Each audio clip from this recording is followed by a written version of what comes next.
Bonjour tout le monde, quel plaisir de vous retrouver. Je remercie bien sûr l'Association des rhumatologues privés de Rabat de cette invitation et également mon ami Abdellah Mraoui qui contribue grandement à me faire étiqueter comme le geek de la Société marocaine de rhumatologie. On m'a demandé encore une fois de vous parler d'intelligence artificielle et également de la robotique en médecine et de s'intéresser essentiellement à ces aspects éthiques et déontologiques et juridiques.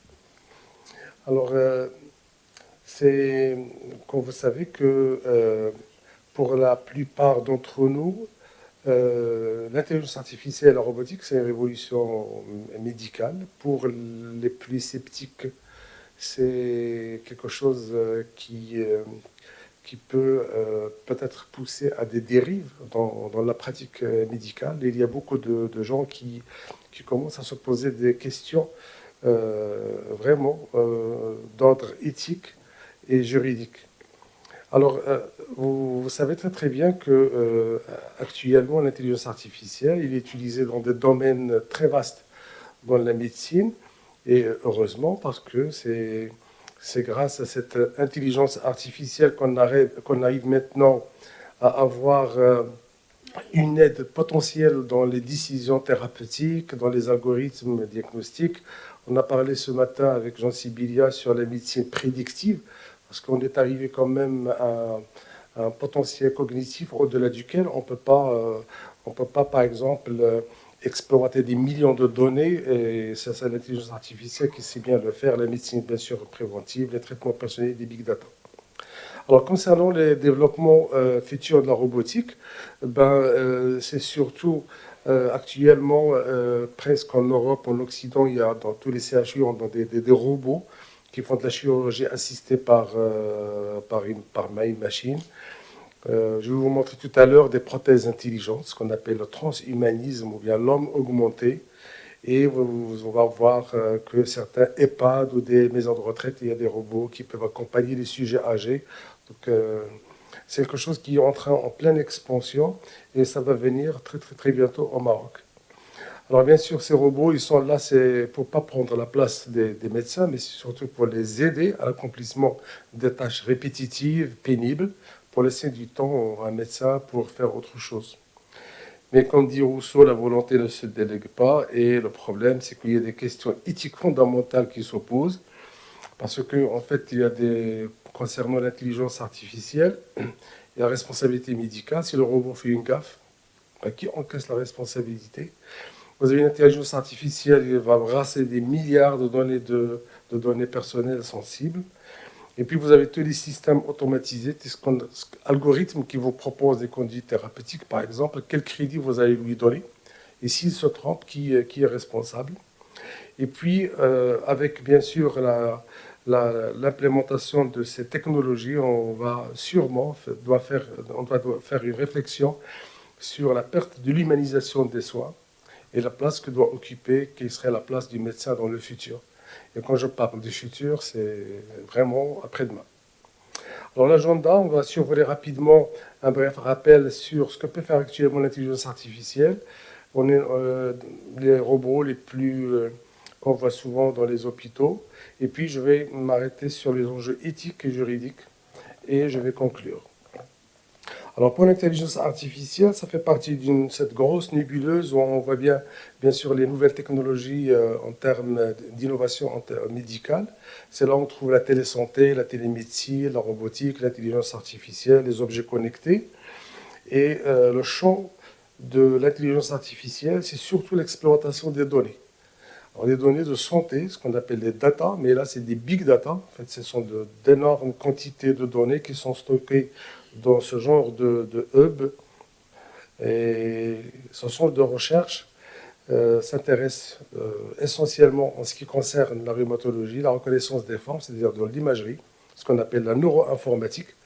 Et ce sont des machines qui sont capables de faire un apprentissage, ce qu'on appelle le deep learning, c'est-à-dire qu'il y a des scientifiques, des data scientists, qui sont des ingénieurs en informatique, qui sont spécialisés dans l'écriture d'algorithmes qui permettent à une machine d'apprendre à partir d'une base de données. Là, vous avez par exemple une bibliothèque d'images, à reconnaître cet objet-là. Et donc, du fait que cet objet a des yeux en amande, une moustache, un nez triangulaire et des oreilles pointues, c'est un chat. Donc, c'est un peu le concept de l'apprentissage. Donc, ce que vous voyez ici, cet algorithme-là, je vais y revenir tout à l'heure, ce sont des équations qui sont très complexes, ce qu'on appelle un réseau neuronal, et même les concepteurs de ces algorithmes ne sachent pas réellement comment ça marche. Donc c'est une sorte de boîte noire qui fait peur aux ingénieurs, aux concepteurs, et donc que dire des médecins lorsqu'il va utiliser ça auprès de ces malades. Alors maintenant, l'intelligence artificielle, qu'on le veuille ou pas, elle fait déjà partie de notre vie. C'est grâce à elle que vous déverrouillez votre téléphone lorsque vous le verrouillez avec reconnaissance faciale pour chercher, par exemple, un contact, chercher un morceau de musique que vous aimez. Il y a plus de 4000 taxis maintenant qui roulent en Californie sans chauffeur. Si vous faites, bien sûr, si vous arrivez à monter dans ce genre de taxi. Et puis, vous allez voir tout à l'heure qu'il y a plusieurs applications, dans l'imagerie, dans la reconnaissance, par exemple, des fractures, dans la reconnaissance des sacroiliites, la reconnaissance, par exemple, des tumeurs sur les mammographies, les rétinopathies diabétiques, les lésions dermatologiques. Ça, c'est quelque chose qui est déjà utilisé depuis plus d'une dizaine d'années. Et puis, vous avez, je ne peux pas passer sans parler du ChatGPT que vous connaissez tous, qui est cette application qui est apparue depuis 2018 par cette start-up californienne OpenAI et qui est un modèle de langage basé sur cette architecture et qui est capable de générer une discussion comme si vous parliez à un humain avec bien sûr des conversations tout à fait naturelles avec les utilisateurs, cohérentes, contextuelles, et ça a permis vraiment de bouleverser l'assistance clientèle, la rédaction, l'édition, l'apprentissage des langues, par exemple, dans l'éducation, dans le tutorat. Et on va voir le revers de la médaille de ce qu'on appelle ce genre d'agent conversationnel. Maintenant, il y avait le chat GPT, mais maintenant, on est arrivé à plus de 40 agents conversationnels depuis 2018. Alors, pour les robots, donc ce que vous voyez ici, le plus connu, c'est le robot chirurgical d'Evinci, qui est un robot chirurgical qui est utilisé maintenant dans tous les services de chirurgie en Europe et en Occident. C'est un robot qui fait de la chirurgie de précision. Pour le moment, il est toujours supervisé par un chirurgien et un ingénieur qui est dans la salle à côté et fait de meilleures sutures, de meilleures excisions, de meilleures exérèses que la main d'un chirurgien expérimenté. Ça coûte très cher, mais la question est le jour où il sera intégré à une intelligence artificielle et ici il peut faire tout l'acte de A jusqu'à Z, que fera le chirurgien. Donc ce que vous voyez ici, c'est des robots qui sont vraiment en vogue au Japon, dans les maisons de retraite pour les sujets âgés. Ça, c'est pour faire le nursing, pour par exemple déplacer un patient. Là, c'est une sorte de panda qui permet de faire une conversation avec des sujets isolés dans des maisons de retraite pour éviter le déclin cognitif. Des robots infirmiers, et même des robots qui sont un peu spécialisés par exemple, dans certains domaines, comme par exemple les prélèvements de sang, ou bien pour accompagner les autistes. Donc ce sont bien sûr des robots certifiés pour un usage médical. Je ne parle pas des robots qu'on peut acheter sur AliExpress. Et puis vous avez l'homme réparé, augmenté pour les plus âgés d'entre nous. Je ne sais pas, est-ce que vous vous rappelez de cette série télévisée? On parle d'homme augmenté, c'est le transhumanisme. C'est-à-dire que maintenant, grâce à la robotique, on arrive maintenant à avoir ce genre de prothèses. C'est une révolution parce que ce sont des prothèses qu'on peut faire bouger par la volonté et elles sont tactiles. C'est-à-dire qu'on arrive à avoir la sensation du chaud, du froid, de ce qui est lisse, de ce qui est rugueux. Alors, Mais le problème, c'est que tout ça, c'est bien, mais que doit connaître le médecin? Le médecin doit connaître un peu les limites déontologiques de l'utilisation de cette technologie et quels sont, bien sûr, les enjeux d'ordre juridique quand il y a un problème. Que doit connaître? Alors là, quand on voit un peu la littérature, je trouve que ce sont des articles qui datent de 2019 jusqu'à 2024, 2023. Il n'y a pas énormément de littérature. Pourquoi? Parce que le développement de la technologie va tellement vite que les juristes n'arrivent pas à trouver le temps pour faire des réflexions par des philosophes, par des sociologues, pour rédiger des lois qui vont avec. Si bien, par exemple, comme par exemple le chat GPT, maintenant aux États-Unis, il est banni d'utiliser par exemple les PC portables dans les salles de cours pour les examens, parce que les étudiants l'utilisent pour répondre aux questions, et il fait mieux maintenant il a passé l'examen du barreau, et il fait mieux qu'un avocat aux États-Unis. Il y a 4 ou 6, ou 4 mois, je crois, il a passé l'examen de médecine avec brio. Il a eu plus de 96% de bonnes réponses. Et donc maintenant, ils ont dû arrêter, ils ont dit stop pendant 6 mois, le temps de faire cette réflexion. Et les 6 mois se sont écoulés et la réflexion n'a pas encore arrivé. Donc il y a un long chemin à faire. Alors d'abord, je vais commencer par le volet éthique. Le volet éthique, c'est-à-dire que quel crédit peut-on donner à l'intelligence artificielle? Et surtout lorsqu'on va l'implémenter à un robot s'il devient autonome. Et que va-t-il devenir de la relation médecin-patient qui est tout à fait primordiale? C'est-à-dire que les réflexions doivent être faites sur le risque balance-bénéfice. Et le débat n'est pas encore clos entre les gens qui veulent vraiment y aller et les technosceptiques. Ce qu'on appelle les technosceptiques, c'est des gens qui ont peur, qui ont dit je pense que c'est pas la peine d'y aller parce que ça va diminuer CSA et puis on va y avoir une perte des emplois. Alors, perte de l'emploi, c'est déjà avec ChatGPT, je ne sais pas si vous êtes au courant que les artistes sont en grève à Hollywood depuis 4 mois parce qu'avec ChatGPT, maintenant, il arrive à faire le doublage. On peut, même avec l'intelligence artificielle, tourner carrément des films sans acteurs. Et vous voyez ici les problèmes de perte d'emploi dans l'édition, il y a plein d'emplois qui sont menacés par ce genre de technologie. Et donc, il faut vraiment qu'on fasse une réflexion là-dessus. Alors, l'un des aspects les plus dangereux de l'intelligence artificielle qu'il faut connaître, c'est ce qu'on appelle la transparence des algorithmes. J'en ai parlé tout à l'heure, c'est-à-dire que lorsque vous avez une application qui utilise l'intelligence artificielle, alors le médecin n'a pas un regard sur comment ça marche à l'intérieur. Même ceux qui l'ont conçu ne savent pas comment ça marche. À un certain moment, ils savent qu'il y a une courbe d'apprentissage, qu'on appelle le deep learning. Puis à un certain moment, il y a une chute drastique de la connaissance au niveau de cet algorithme, ce qu'on appelle la black box.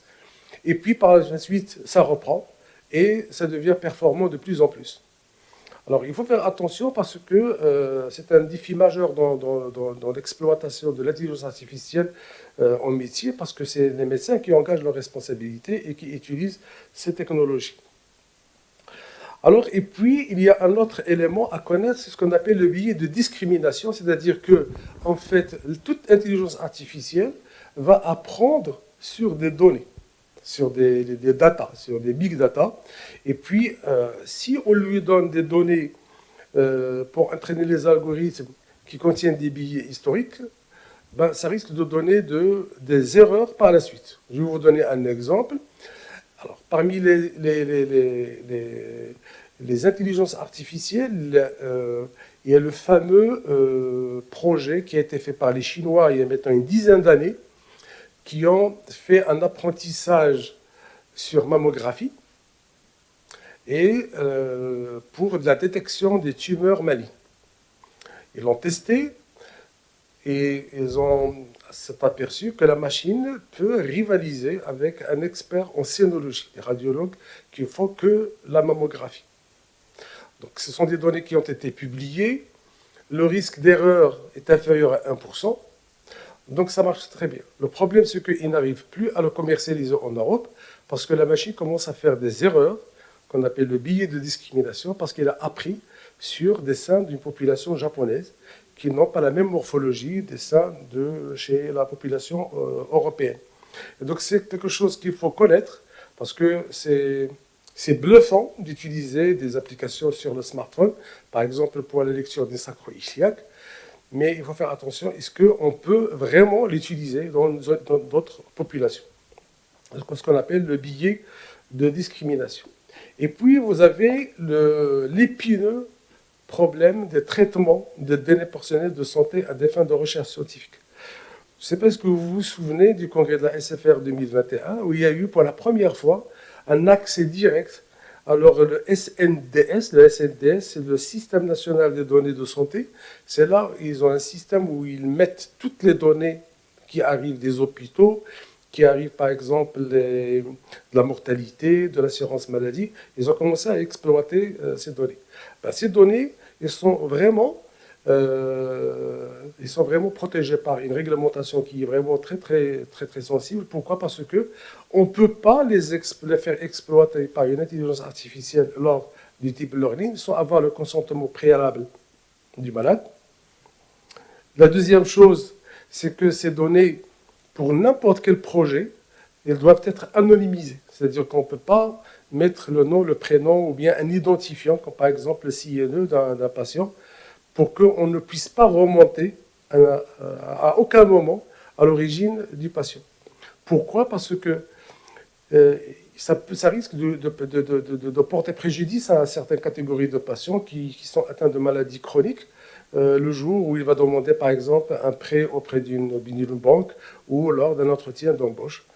S'il a accès à une base de données, il voit que, par exemple, la patiente a un lupus, ou bien elle est en hémodialyse, ou bien un patient il a une spondylarthrite, et il peut l'écarter facilement lors d'un entretien. C'est des choses qui sont vraiment très sensibles.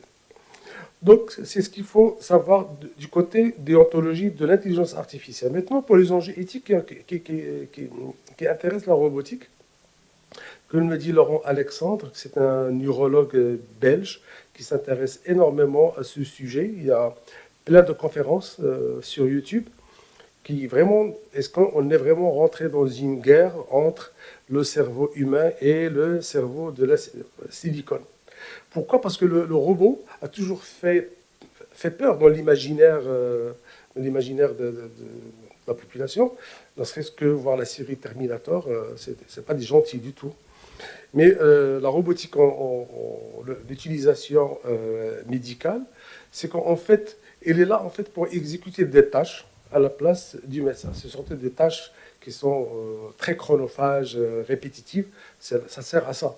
Mais le problème, c'est que ça ouvre tout un champ concernant la responsabilité médicale. La responsabilité médicale et les établissements qui vont acquérir ces machines.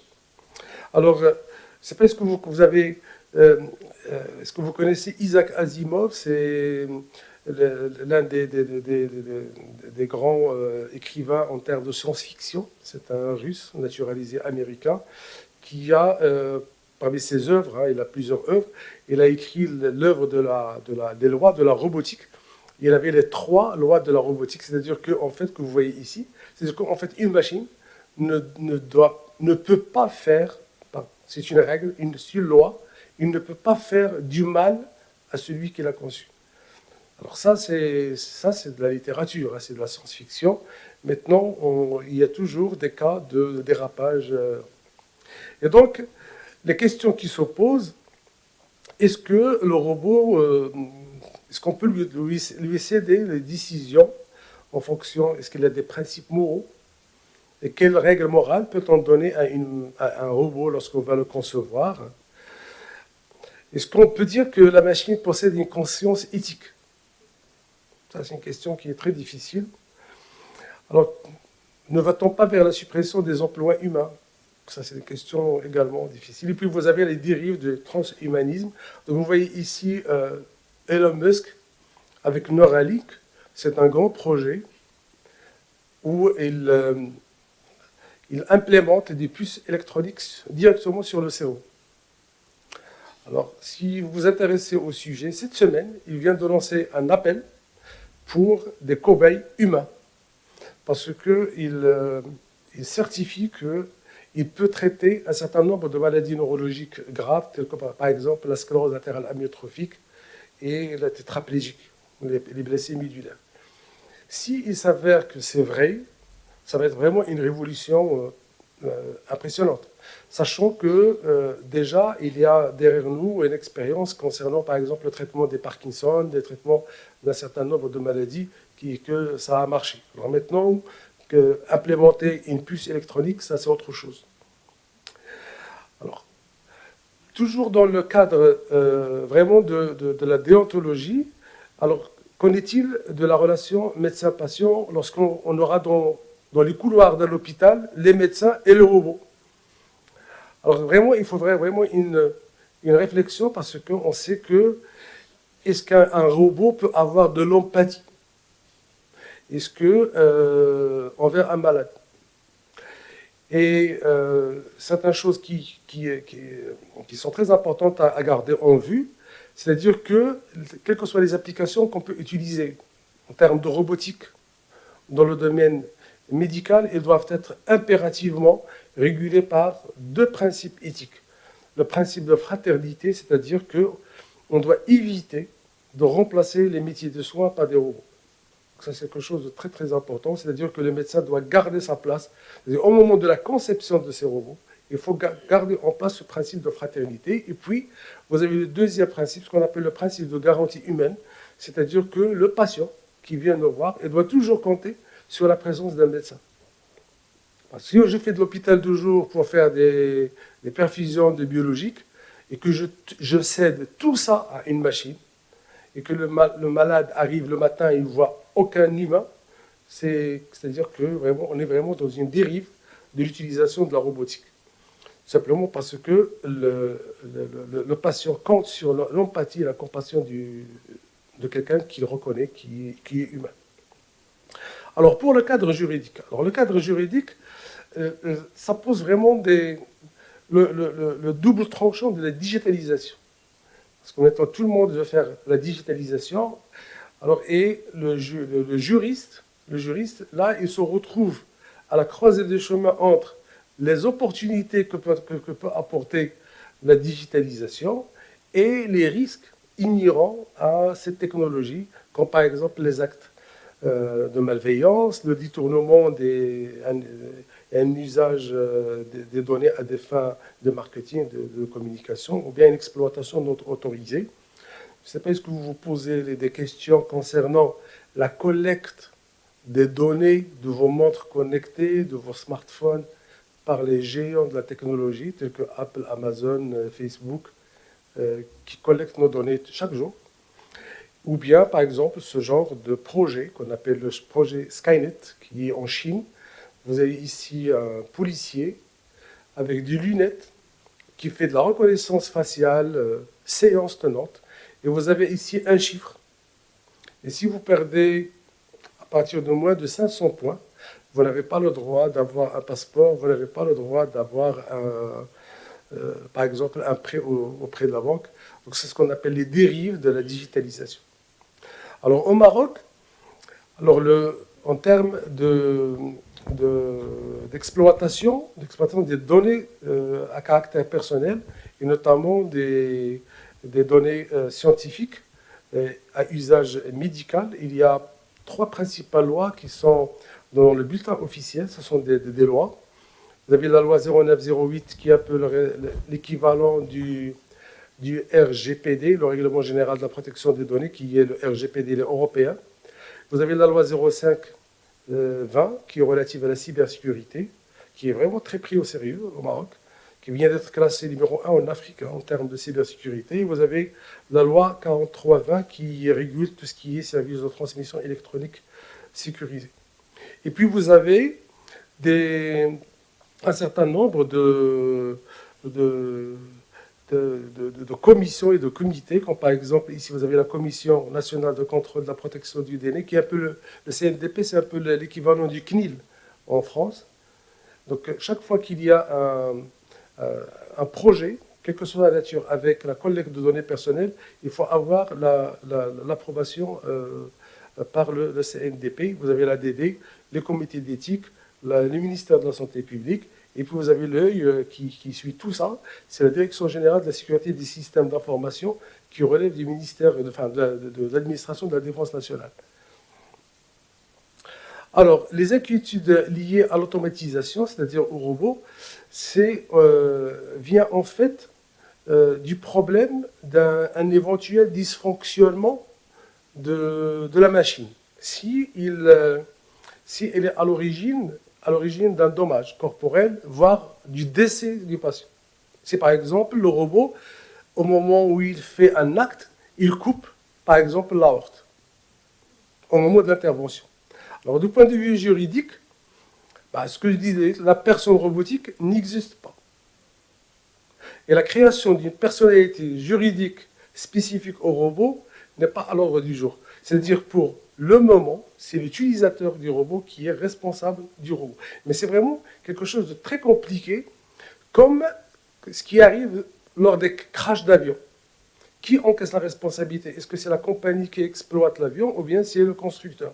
Et généralement, ce sont des enquêtes, comme vous le savez, ça dure 1 an, 2 ans, voire plusieurs années avant de faire sortir le PV de leur expertise. Et donc le problème de la responsabilité en cas d'erreur, alors il y a plein de questions. Est-ce que c'est la machine? Est-ce que c'est l'algorithme? Est-ce que c'est l'utilisateur? Et je vais vous donner un exemple ici. Par exemple, au moment d'une intervention chirurgicale faite par le robot de Vinci, s'il y a une pièce du robot qui fait défaut, une pince ou bien un bras robotisé, c'est le producteur, le constructeur qui est responsable du dommage causé. Par exemple, si le robot a arrêté sa tâche en cours sans raison, maintenant, il faut faire une expertise auprès de celui qui a conçu l'algorithme. Et ça va devenir vraiment problématique au fur et à mesure que la machine devienne autonome avec l'intelligence artificielle. Et puis, la responsabilité est encaissée totalement par le chirurgien s'il s'amuse à faire l'utilisation du robot pour une chirurgie pour laquelle elle n'a pas été autorisée. Par exemple, vous avez un robot qui fait d'urologie. Si vous l'utilisez pour la chirurgie gynécologique, vous encaissez la responsabilité. Et donc, actuellement, la réflexion juridique va vers de donner un statut à ces robots comme étant des dispositifs médicaux. Donc, il y a une classification des dispositifs médicaux, classe 1 jusqu'à classe 3. Donc, classe 3, vous avez les simulateurs cardiaques, les prothèses de hanches, les implants mammaires. Pourquoi? Parce que cette classification elle est répartie en fonction du risque inhérent à l'utilisation de ces dispositifs. Et très probablement, il y aura une nouvelle classe ici. Une nouvelle classe, une classe 4, pour les robots. Avec peut-être des sous-classes en fonction de leur degré d'autonomie. Et c'est pas encore sorti, mais c'est quelque chose qui va sortir très très bientôt. Alors le problème, c'est que ce règlement, bien sûr, le considéré en tant que dispositif médical, tant qu'il est supervisé par l'humain. Ils n'ont aucune idée lorsque le robot devient automatique et lorsqu'il devient intelligent et autonome. Et la question d'indemnisation du point de vue juridique, c'est que la personne fautive elle est obligée bien sûr de réparer la faute, ça tout le monde le sait, en cas de dommage causé par le robot, ça va être réparti entre le médecin, celui qui a conçu le robot, celui qui a conçu l'algorithme, et de toutes les manières, il faudra un système d'assurance concernant le médecin ou bien les établissements qui ont acquis ces robots. Alors les perspectives, c'est que l'intelligence artificielle, il investit progressivement, mais rapidement, le champ de la santé sur un fond de promesses d'une santé, de médecine de futur, une médecine de futur qui est beaucoup plus élaborée à ce qu'on connaît actuellement, malgré les persistances de certains freins juridiques et éthiques. Les questions éthiques sont en premier lieu liées à la nature de la relation patient-médecin. Je ne sais pas qui doit faire cette réflexion. Probablement, il n'y a pas que les médecins, mais sûrement les juristes, les philosophes, des sociologues. Et puis, vous avez la robotisation de certaines tâches, comme la décision en situation d'incertitude. Alors, pose des questions encore plus complexes en termes de responsabilité lorsque la machine, le robot, est devant une situation qu'il n'a pas encore appris, il n'a jamais vu. Qu'est-ce qu'il va faire? Il va prendre une décision. Cette décision, est-ce qu'il faut qu'on le laisse faire ou pas? Et puis, ce qui nous concerne, nous, médecins, c'est que je reprends juste une citation de Laurent Alexandre, c'est-à-dire qu'en fait, avant, en termes de compétences, il y avait le médecin au centre. Vous avez d'un côté l'evidence-based medicine, de l'autre côté, vous avez l'expérience du médecin et vous avez le troisième volet, c'est la décision du malade, la décision partagée, les désirs du patient. Alors maintenant, avec ce qui arrive, la médecine qui a été toujours et longtemps considérée comme un art, et le médecin doit toujours revendiquer ce label d'artisan de la santé, sinon il risque de perdre ce qui lui reste d'aura, de notable, et devenir un ingénieur de santé. Alors, cette citation, je conclus ma présentation. Je vous remercie pour votre attention.